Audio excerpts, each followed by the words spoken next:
Salut à tous et bienvenue sur Influence. Et aujourd'hui, on est accompagné de Leïla qui nous a ouvert les portes de son atelier. Salut Leïla. Salut. Ça va? Ça va et toi? Super. Du coup, dans cette interview, on va aborder toutes tes influences. Et je vais te poser alors une première question. Comment t'as commencé? Qu'est-ce qui t'a amené à créer? Ce qui m'a amenée à créer, en vrai, depuis que je suis petite, je crée tout et n'importe quoi, en vrai. Genre que ça a été du dessin, faire des perles, faire de la poterie, peu importe. Donc en vrai, j'ai toujours eu un peu ce besoin de m'exprimer à travers des créations. Et après, ça a été plus question de, étant donné que j'ai envie d'en faire mon métier, quelle voie exploiter en fait dans la création pour que ça corresponde à ce que j'ai envie d'en faire dans ma vie, quoi. Ouais. Et à partir de quel moment c'est passé d'une activité de loisir un peu à tu t'es dit tiens, je vais transformer ça en mode professionnel? Pour moi, c'était un peu obligatoire. Je me voyais pas faire ça, enfin faire autre chose dans mes études. J'avais envie d'exploiter le cinéma parce que j'aime beaucoup ça et l'acting et tout ce qui tourne autour de tout ça, mais aussi la mode depuis petite. Je voulais être styliste en vrai, donc et je dessinais des petits vêtements à la cour de récré, Ouais. donc euh, au moment de choisir mes études, je voulais que ça prenne un tournant créatif. Et l'école de mode, pour moi, c'était plus adapté parce que ça avait une formation qui me plaisait à mes parents parce qu'il y a un diplôme quand même reconnu par l'État et que je peux trouver un travail, on va dire, un peu moins instable que peut-être si je partais dans d'autres directions. Et du coup, c'est à ce moment-là que je me suis dit que c'était la bonne voie pour moi. Euh, Quelles sont tes principales influences créatives? Hum, En vrai, je suis un petit peu influencée par tout et n'importe quoi. Enfin, mon influence principale, ça va être juste l'esthétique des choses. Donc, ça peut être des images que je vois dans des films, des associations de couleurs que je peux voir dans la vie de tous les jours. Mais dans la création de vêtements, principalement, ce qui m'inspire, c'est le corps de la femme et mettre en valeur les courbes des corps et créer des pièces qui me permettent de se sentir mieux. Et je pense que ça, c'est au cœur vraiment de mon influence créative quand je fais des pièces. Ok. Euh, Tu penses que ton travail, il peut aider hein, à bousculer les codes enfin, je pense surtout au patriarcat, tout ça, parce que tu me parles des courbes féminines. Est-ce que tu as envie de changer? Tu peux faire bouger les choses? Je sais pas si je pourrais dire que moi je peux faire bouger les Ouais. choses, c'est peut-être un peu prétentieux, mais en tout cas c'est totalement dans le but. J'ai toujours été quelqu'un qui a envie de s'habiller comme elle a envie de s'habiller, qui s'en fout du reste et de ce que les gens peuvent penser, même si parfois ça peut être un peu réducteur.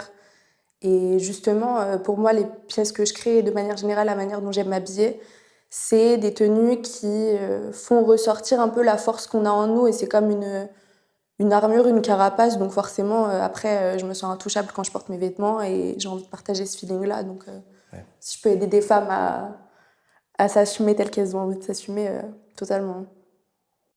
Et est-ce que tu peux nous parler des matières que tu travailles? Et quelles pièces tu crées aussi? Surtout. Alors, j'ai un petit peu appelé ça comme de la lingerie mélangée avec du cuir, mais en vrai, ça touche un petit peu à tout. Là, récemment, j'ai fait un pantalon, c'est pas du tout de la lingerie, mais je bosse principalement avec du cuir et des matières très fines, parce que j'aime beaucoup ce contraste-là. C'est un contraste que j'ai commencé à développer en école, dans le sens où ça me permet de représenter un peu d'une manière plus métaphorique le côté protection sur le dessus, avec des choses très dures qui peuvent ensuite laisser apparaître la finesse et la sensibilité du dessous. Et je trouve que le contraste, donc c'est un petit peu compliqué à travailler parce que selon le poids des matières, etc. Mais il est très intéressant et j'aime bien ce côté très épais et brut avec de la transparence et tout ça. Donc ça peut un peu s'apparenter à de la lingerie sur certaines pièces, mais plus comme des sacs. Enfin, des sacs. Je voulais dire justement, parfois mes pièces, j'aime les comparer à des sacs à main parce que c'est Ouais. assez lourd, quoi. Ouais. Et du coup, pourquoi le cuir? Qu'est-ce qui a fait que tu t'es lancé sur le cuir? Parce que Euh, En vrai, c'est une matière qui m'intéresse trop parce que déjà, il y a tellement de déclinaisons, il y a tellement de textures. Moi, enfin, dans les matières, ce qui m'intéresse le plus, c'est la texture, en fait. Donc, tout le relief, selon les cuirs que tu utilises. En fait, chaque pièce de cuir, elle est unique. Ça fait que chaque pièce que moi, je vais créer après va être unique, étant donné que ça reste de l'animal. Donc, en fait, chaque morceau a ses défauts et ça rend le truc beaucoup plus humain. Donc, je trouve que c'est super intéressant. Et après, par-dessus, on peut rajouter des éléments qui le détournent de manière dont on l'a pas forcément vu avant. Du hmm. coup, je trouvais ça sympa. Ouais. Et ça te fait quoi de travailler sur une matière qui est à la base animale, du coup? Et côté éthique, qu'est-ce que t'en penses? Euh, Franchement, je me suis beaucoup posé la question, mais en ayant discuté avec pas mal de, par exemple, de fournisseurs de cuir, etc., je trouve que quand on utilise par exemple du cuir de vache, c'est limite moins polluant. Enfin, peut-être que je vais me faire cancel pour ça, mais c'est limite moins polluant que d'utiliser du cuir animal, étant donné que c'est des déchets de l'industrie de la viande, Ouais, etc. Comparé à du cuir qu'on va fabriquer à partir de plastique qui vont créer des microplastiques dans l'environnement et polluer plus. Donc, quitte à utiliser ce que la nature nous donne, des déchets de ce qu'on utilise déjà, autant en faire quelque chose de joli et donner une nouvelle ouais. vie à... Attends, parce qu'on fait du cuir avec du plastique? C'est ça que tu dis? Bah, tout ce qui est, comment on dit, le faux cuir, je sais pas comment ça Ouais, s'appelle exactement, c'est du plastique. d'accord. C'est comme la fausse fourrure, par exemple. La fausse fourrure, c'est hyper polluant parce que c'est des microplastiques, c'est des tout petits morceaux. Donc, les déchets après qui s'envolent de tout ça, c'est de la pollution.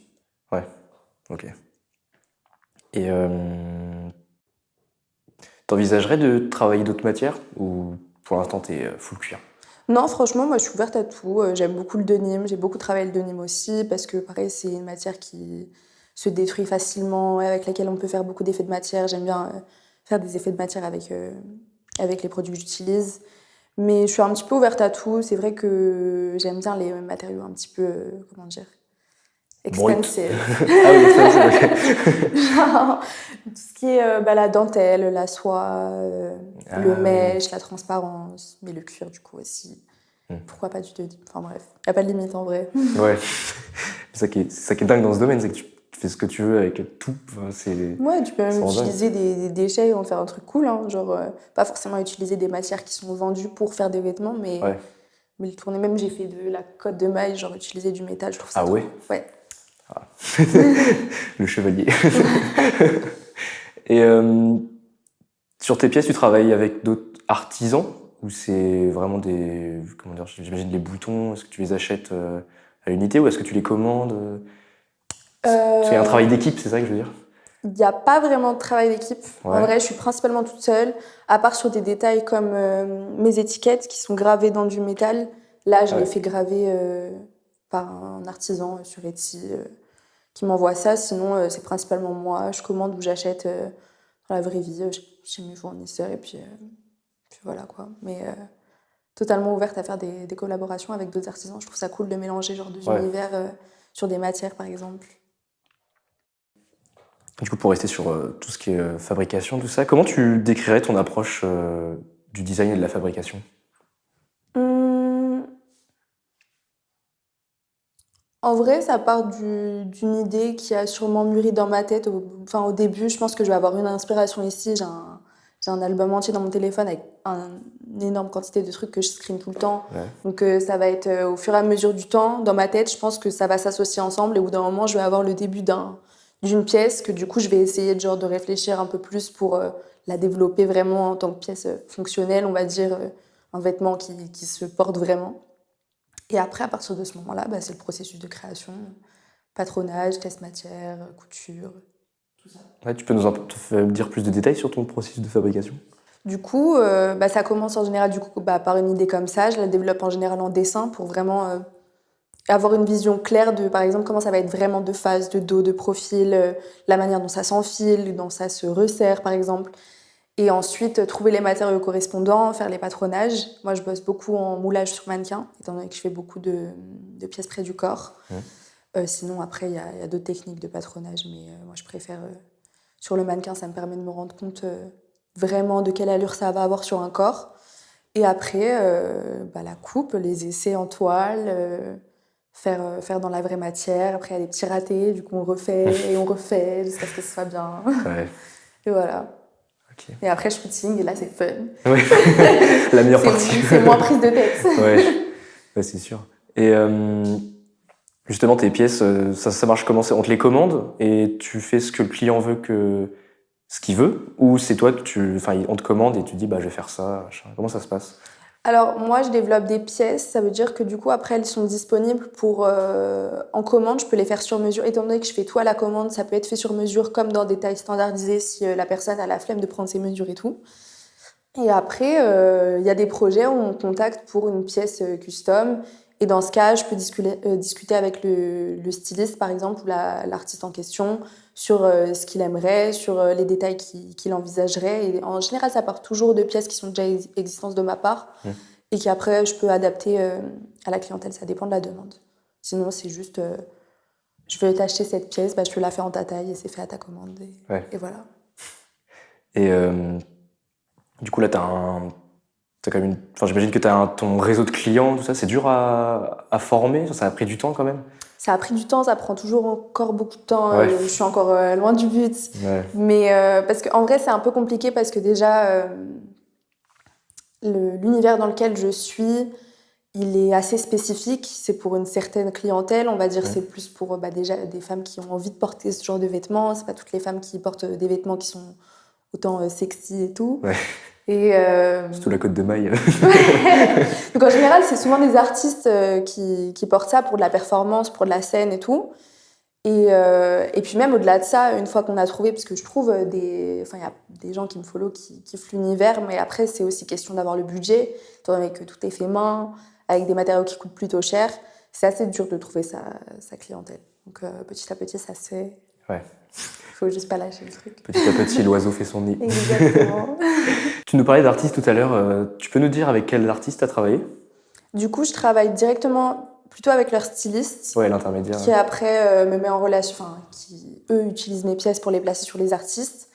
Donc de cette manière, il y a eu au tout début, il y a eu Shai, il y a eu Johanna Club, il y a eu Le Juice, Maëlle Kateri, et là dernièrement ça a été Keyona pour son premier single qu'elle va sortir pour les visualizers et normalement les clips aussi, je m'occupe des tenues et du coup là ça a été plus du développement de pièces avec son styliste pour faire une commande sur mesure d'une pièce qui partait d'une idée que j'avais déjà sortie mais adaptée à elle, plus que directement juste m'emprunter les vêtements. Du coup, c'est assez cool parce que du coup, c'est faire du sur-mesure, aller faire des fittings, aller prendre les mesures et tout. Voilà. Et est-ce que pour toi, travailler avec les artistes, c'est un peu un aboutissement, comment dire? Est-ce que t'en rêvais? C'est ça surtout ça la question. En vrai, je pense qu'au début, oui, parce que ça paraît inatteignable. Enfin, t'as l'impression que t'es super loin, tu commences tout juste et tout. Mais au final, je me suis rendu compte que c'est beaucoup plus accessible que ce que l'on pense. J'ai lancé ma marque au bout de 2 semaines, j'avais même pas encore sorti de photos de mes vêtements, que j'avais déjà des stylistes pour des grandes stars, on va dire, qui m'envoyaient des messages. Et j'étais en mode, ok, trop cool, mais du coup, en fait, c'est surtout qu'il faut se rappeler que les stylistes, ils ont besoin de nous, ils ont besoin de vêtements pour faire leur métier. Donc, au final, c'est pas si inaccessible que ça. Après, du coup, je vois pas forcément ça comme un aboutissement. En vrai, c'est cool de voir que ça plaît, que je suis dans le délire des artistes que j'écoute, en fait. Mais en vrai, ce sera surtout un aboutissement quand l'entreprise elle grandira vraiment. Oui, parce que c'est un peu tôt quand même. Ce sera plus ça l'aboutissement, je pense. Ouais. Du coup, là, tu as ton entreprise. Et c'est quoi les défis que tu as rencontrés en te lançant seule? Beaucoup. Je pense principalement et surtout au début, mais en vrai tout le temps, c'est le fait qu'il n'y a personne avec toi pour te pousser les jours où tu n'as plus trop la motivation, parce que ça arrive, hein, c'est des hauts débats. Le jour où on t'envoie un message pour une opportunité trop cool, t'es en mode ouais, trop bien, j'ai envie de continuer ça à fond. Et puis après, il y a des jours où c'est un peu plus plat. Et du coup, il n'y a personne pour te rattraper ou pour te dire non, on a fait ça ensemble, on peut pas lâcher le truc. Après, bon, ça va, j'arrive à me mettre la motivation quand même. Mais le plus dur, je pense, c'est dans les périodes de rush où il y a énormément de choses à faire. Le fait de s'occuper de tout, de autant la production des pièces que l'Instagram, les réseaux sociaux, prendre les photos. Faire de l'éditing photo, en vrai, je fais de tout, genre même aller chez les stylistes, récupérer. C'est beaucoup de choses à faire et parfois c'est cardio de ouf.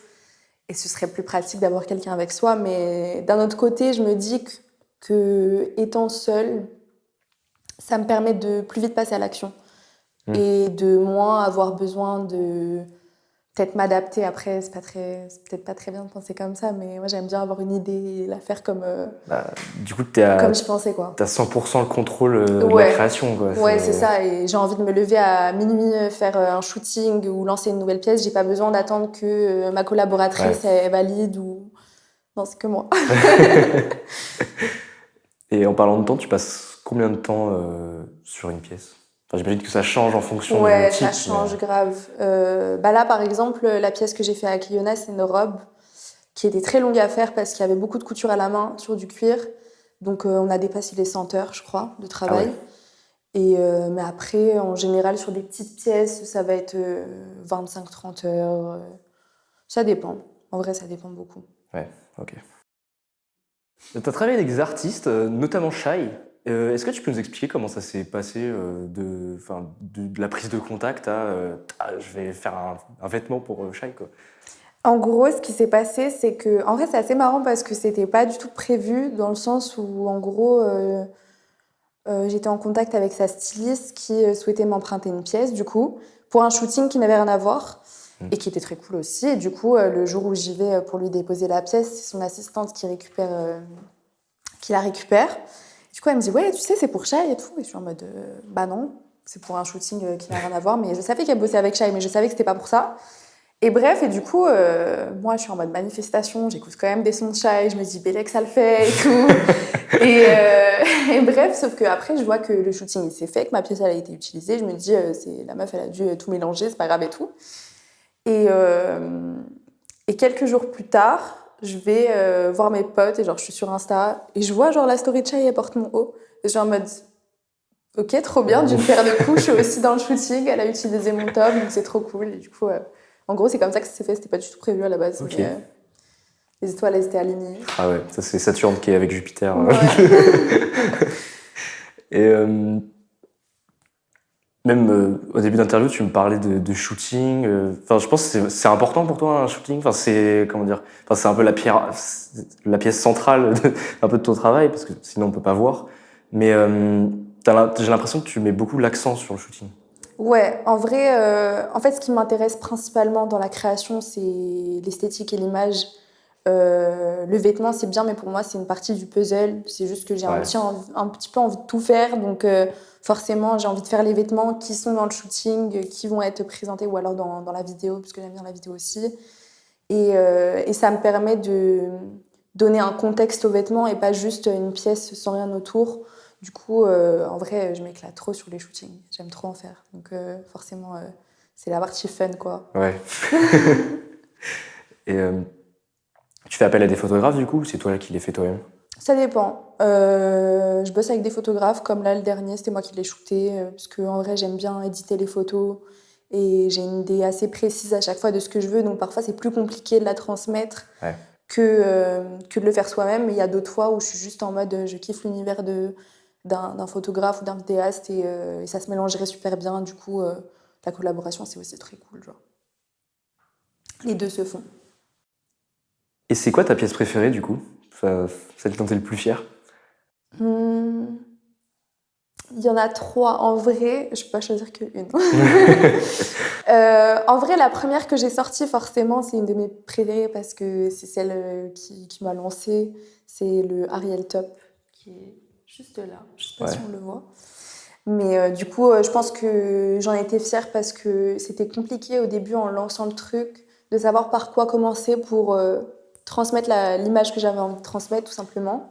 Donc en vrai, c'est mon petit bébé, c'est le premier. Après, les ceintures que j'ai fait en python et tout, je les aime trop, c'est mes pièces préférées, je pense. Et puis là, récemment, j'ai fait une robe qui n'est pas encore sortie, mais qui sort bientôt. Ouais. Où je commence à passer sur des plus grosses pièces petit à petit. Et du coup, je sais pas, ça me rend encore plus fière, quoi. Je me dis qu'on vient de loin, donc c'est cool. Et comment tu vois l'avenir de ta marque, de toi?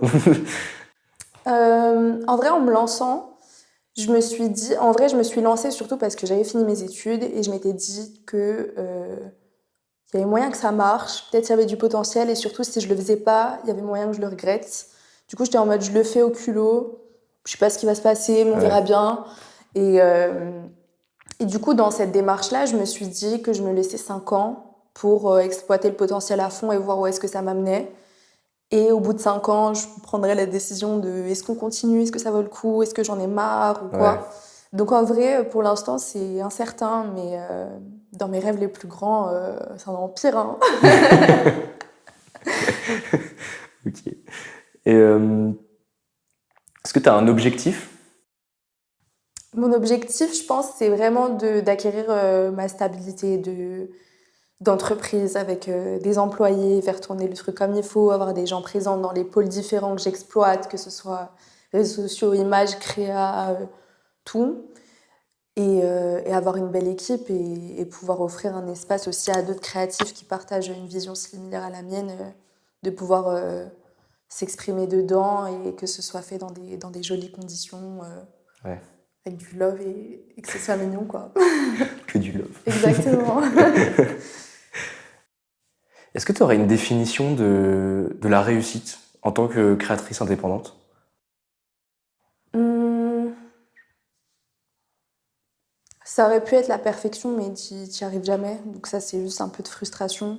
Mais je pense que c'est vraiment pouvoir continuer ce que je fais, que ça s'autofinance, entre guillemets, et que ça puisse continuer, et que je puisse ouvrir les portes à d'autres personnes pour qu'ils puissent travailler avec moi. Je pense que ça serait une très belle réussite pour moi.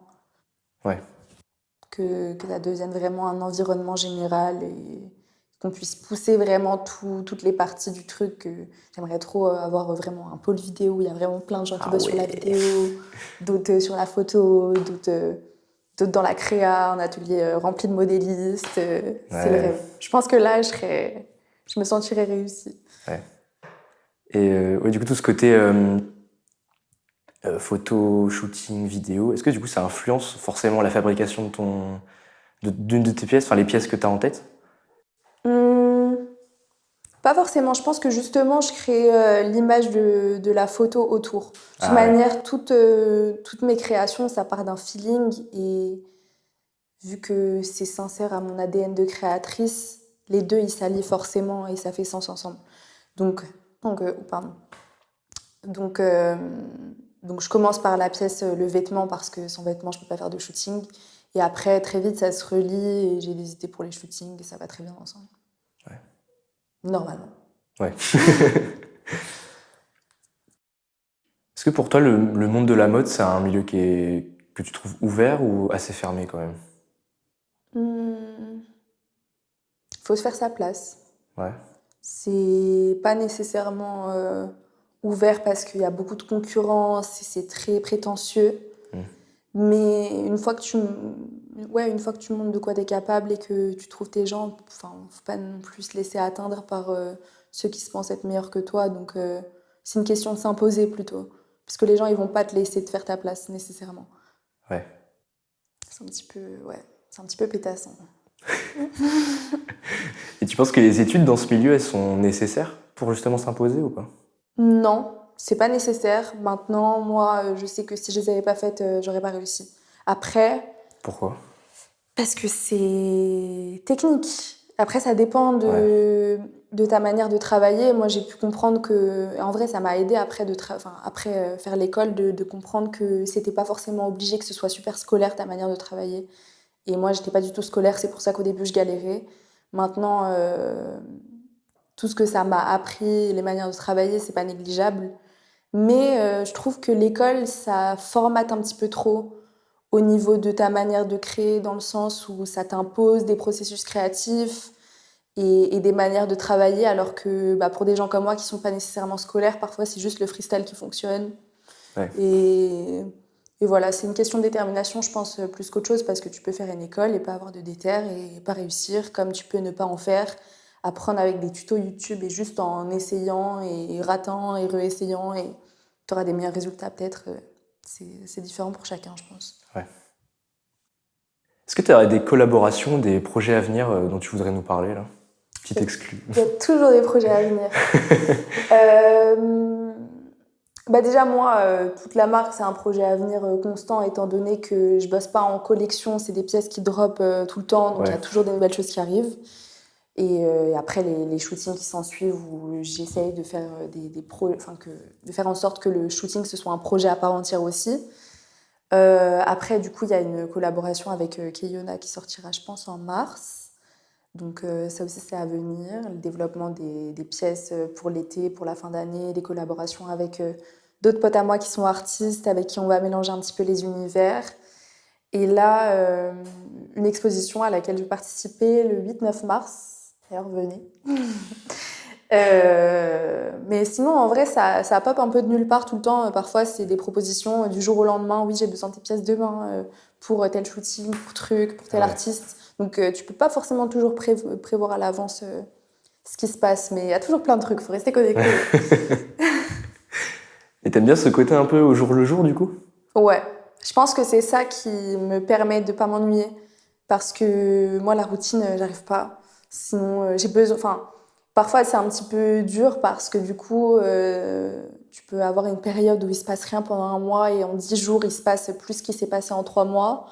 Et le rythme, parfois, il est difficile à garder, mais moi, c'est ça qui me garde intéressée. C'est le fait qu'en fait, il y a toujours des nouveaux trucs à découvrir, des nouvelles possibilités Ouais. auxquelles tu n'avais pas pensé avant. Et j'aime bien ce côté un petit peu imprévu. Et les expositions, t'en fais souvent ou c'est vraiment quelque chose de nouveau dans lequel tu t'inscris? C'est tout nouveau. Ah, C'est la première que je fais. Et ça va être avec plein d'autres artistes trop cool. Donc j'ai trop hâte de partager ce que je fais avec eux, découvrir de nouveaux artistes et peut-être faire en sorte que d'autres personnes apprennent à connaître la marque aussi. Genre, ça va être sympa, surtout qu'en plus j'ai l'opportunité, c'est pas seulement un truc où genre juste je vais mettre des vêtements, ça va vraiment être quelque chose où je vais faire en sorte de créer une ambiance complète. Donc moi ça me permet de dépasser un peu les limites de juste vendre des vêtements. Et ça me plaît. Mais j'espère qu'il y en aura d'autres qui viendront ouais. après, que c'est la première d'une longue série, pourquoi pas. Si tu avais un conseil à donner à des futurs créateurs qui voudraient se lancer, est-ce que tu en aurais? Faites, juste faites-le, lancez-vous. Parfois, il y a des gens qui vous diront que c'est trop ambitieux, que vous n'avez pas ce qu'il faut, que parfois il faut un peu plus de structure pour se lancer. Si vous savez que vous l'avez en vous, faites-le, tentez-la, faites-le à votre sauce, c'est ça qui vous démarque. Juste n'hésitez pas et si vous le faites, faites-le à fond. Voilà. Eh bien, écoute, merci Leïla d'avoir répondu à nos questions et de nous avoir accueillis dans ton atelier. Euh, je vous invite à aller voir les réseaux de sa marque, donc Note Leïla. Et je vous remercie d'avoir regardé. C'était Influence.